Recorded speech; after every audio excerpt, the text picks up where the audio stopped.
Alright, let's get this cold start underway.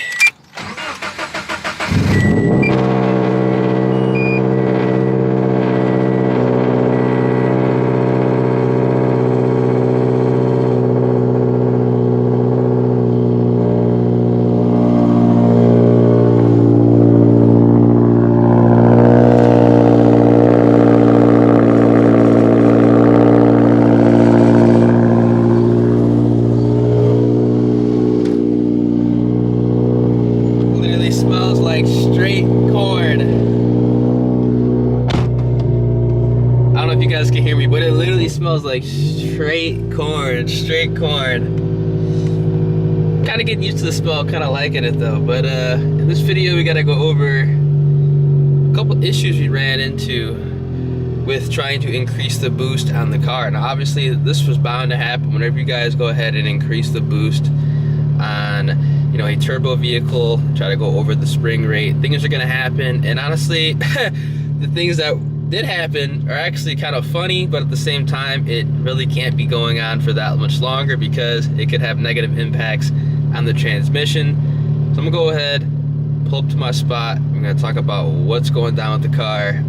It's nothing major, at least. Actually, you know what, knock it Alcantara, I don't want to say it's anything major because it could be something major down the line if it doesn't get fixed, but hey, we're gonna talk about what's going down, and yeah.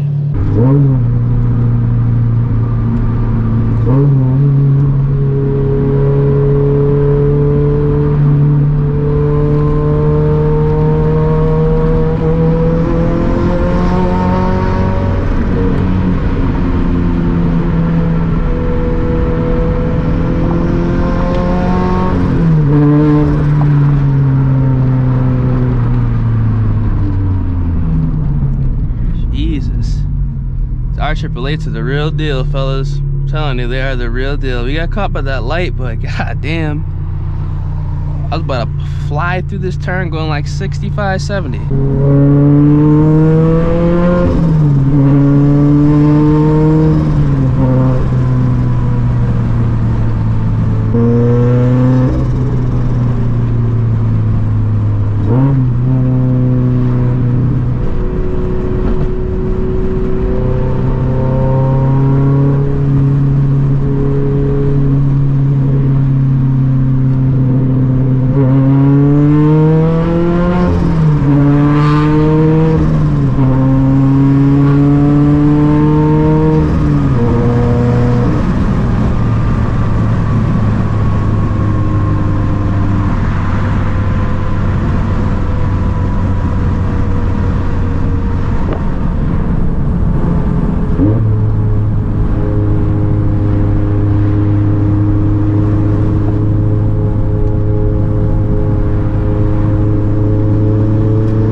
This thing's popping like crazy.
funny because I literally had a full tank of gas not even 24 hours ago, and we're at half a tank. But hey, E85 problems, I guess. Yo, welcome back to the channel, everyone. Now, I ran into my first real problem when going ahead and tuning my Turbo FRS on E85 without the use of a flex fuel kit. I want to go ahead and share my experiences just in case some of you guys were interested in going ahead and tuning your car on E85 when you guys are boosted without the use of the flex fuel kit, and kind of want to figure out exactly what type of problems you might run into in the future.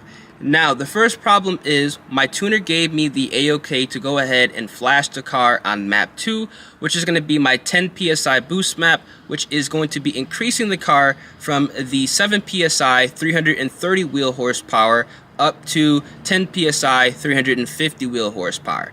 The problem is the car is not hitting peak boost. There is a boost restriction. The car is hitting about 8.5 pounds of boost, and there is a hard rev limit at 7,000. Now, the problem with this is FRS's, BRZ's, 86s, they actually rev to about 74,000. The car is cutting well before the rev limiter, and honestly it is throwing the P103 code, which is too much air in the intake. I went ahead and did a test hit after he said it was fine to switch the car to map 2, and as soon as I hit 7,000, the car pretty much fell flat on its face. It threw the code. I came home, I cleared the code, I went ahead and did another test hit, and the problem, persisted. So what's gonna have to happen is we're gonna have to do a revision. We're gonna have to do a street tune, which is honestly something that I did not want to have to do, but it is what it is. That's gonna happen when you guys are trying to increase the boost on any type of turbo application. But the good thing about that is I'm gonna be able to make a video. So when I do get a revision, we're gonna be doing a street tune. I'm gonna bring you guys with me and kind of, sharing their experience. Now, the second problem that I did run into when going ahead and tuning this car 100% on E85 without the use of a flex fuel kit is because the ECU Tech software is not pretty much picking up the car as E85. It's not picking up the car as flex fuel, obviously, because there is, not the use of a flex fuel kit. That's going to be having some issues with the tuning. Now, as funny as this does sound, as fun as this might sound, whenever I'm actually hitting peak boost, or I should say peak boost at 8 pounds, I'm gonna go ahead and step out the car right now. You guys can see that I'm in Storage Town. Whenever the car is actually hitting peak boost, it's actually not coming in smooth. I'm actually hitting 8.5 pounds all at the same time at about 4,500. So I'm breaking the tires loose on my car. You heard that correctly. I'm literally breaking R888Rs loose on an FRS. I never thought I'd have to say that, but it's happening. Now, again, as fun and as badass as that must sound, squealing the tires, that's obviously not the direction that I want this build to pretty much go toward. The car's already dirty. It sucks I can't even wash the car or really wash how I want to, because I gotta wait for the paint to cure on the hood and the front bumper. Then we're doing a full paint correction, but hey, that's a different topic. But as fun as that does sound, that's obviously not, the direction of this build I want to take. I want this to be, a fun street car, and if I'm just hitting 8 pounds of boost just like that, breaking the tires loose, that's obviously something that does not need to be happening. It should not be happening, and that's incredibly, and I mean incredibly bad for the transmission. If I were to run this map 2 at 10 pounds, just pretty much, or I say air quotes 10 pounds, and just breaking the tires loose, I'd probably blow up the trans within a week or so, because it's actually that harsh. Like, the car just gets sideways, literally. It's like I'm driving a Mustang without slicks in the back with the supercharger on it. It's that ridiculous. I'm not even kidding. I might throw it in a video, but at the same time, it's not even really worth the clout token just to showcase that, because it's so bad in the car. But that's going to be another problem that I am running into, tuning this car 100% E85 without the use of a flex fuel kit. ECU Tech is kind of wonky. My tuner is going to be working with ECU Tech to go ahead and kind of fix this issue so we can smooth everything out. And again, like I said previously, when that does happen, we're going to have to do a street tune where I'm going to do some data logs, and I will be bringing you guys with me on that process so we can kind of experience everything and pretty much get the car fine-tuned. I did expect things to go wrong, or not really things to go wrong. This was just kind of a hiccup because this was bound to happen. I don't think you ever can tune a car correctly on the dyno and have it run on the street, you know, perfect. So this is just part of the game. So if you guys, you know, are trying to follow my footsteps, obviously, you know, things, you know, aren't gonna go smooth 100%, and you're gonna go ahead and have to, you know, make revisions and kind of jump out of your comfort zone. Now, because of this problem and because I have to jump out of my comfort zone, I'm actually going to have to pick up some additional gauges. Now, my P3 vent gauge can pretty much cycle between everything I need, but the problem is I don't want to have to constantly cycle between this every time I do a pull or two, because it's just not really convenient. So I'm gonna be picking up some AEM gauges, but the question I have, I put this on my Instagram. If you guys do not follow me on Instagram, go ahead and do so. Redline POV, literally the same thing as the channel. Should I put my gauges on the A pillar, or should I go ahead and put them kind of like on this like dash area right here? A lot of my friends are telling me to put it on the dash area, but at the same time, I kind of feel like having it on the A pillar would be the easiest to kind of just keep track of everything and make sure everything's running right. But let me know down in the comment section right now, where do you guys think I should go ahead and mount my gauges? And if you guys, you know, have gauges mounted in the A pillar, or you have gauges mounted like in this kind of dash area, let me know. Now, I know some of you guys want me to put the gauges here. Honestly, I don't really like the gauges. They just kind of looks kind of weird there. That's just me personally. I don't really want to put them there. I don't want to put them here either. But, you know, hell, let me know if you guys, what you guys have done. I'm either leaning toward the A pillar, or I'm going to be leaning toward this kind of dash piece. I kind of want to do this dash piece because I think it would look pretty dope and have them angled toward me so it'd be easy to see everything. But I want you guys to kind of let me know what you guys want to see and what you guys think is the best for the car. Otherwise, everything else is running smooth. The 7 PSI map is incredibly nice on the car. It honestly runs really, really well. The car is a lot faster than I thought at 7 PSI at 330. It really is nice. It's incredibly nice. I'm going to try to get some runs in. I did go ahead and get some runs in a couple days ago, but I forgot my GoPro. I went ahead and I ran a scat pack, which was literally even at 7 pounds. I ran an Audi S3, which was a really good run, pretty much even. He got me on the top end.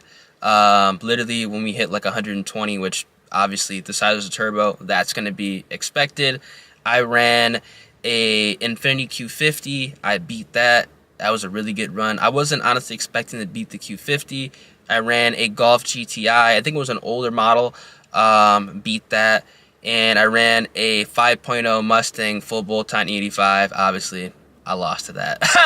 I'm kind of happy I lost to that because low-key, I do want my next build to be a V8 and Mustang. So if I would have beat that at 330, I kind of would have been disappointed, as weird as that does sound, but I'm happy that I did lose to that because that was good news. But I hope you guys did enjoy the channel. Kind of wanted to make, you know, an update video for you guys to let you guys know exactly the problems that I did run into when going ahead and tuning this car on 100% E85. I think this all has to do with ECU tech, honestly, and not reading the car at 100% E85. Now, if my tuner cannot go ahead and figure out these issues, the only solution, realistically, I do have to fix all this is to, not really unfortunately, put a flex fuel kit on the car. Don't put 93 in here, just so ECU tech can read the car as flex fuel, and then we can get everything ironed out literally within a day. So if that's the case, we're gonna have to do that.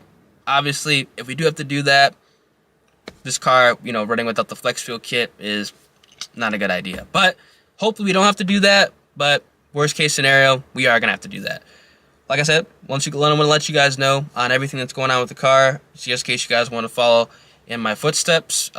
7 PSI map's fine. I guess spring rate obviously is perfect. So if you guys want to just stay at 7 PSI at 330, hell, you guys can just do this and save yourself some money. But if you want to increase that boost, you might have to go ahead and pick up that flex fuel kit. So your boy Redline POV. I'm going to catch you guys in the next video. Make sure you guys drop a like on the video, subscribe to the channel, and also turn on those post notifications. I'm going to catch you guys in the next one.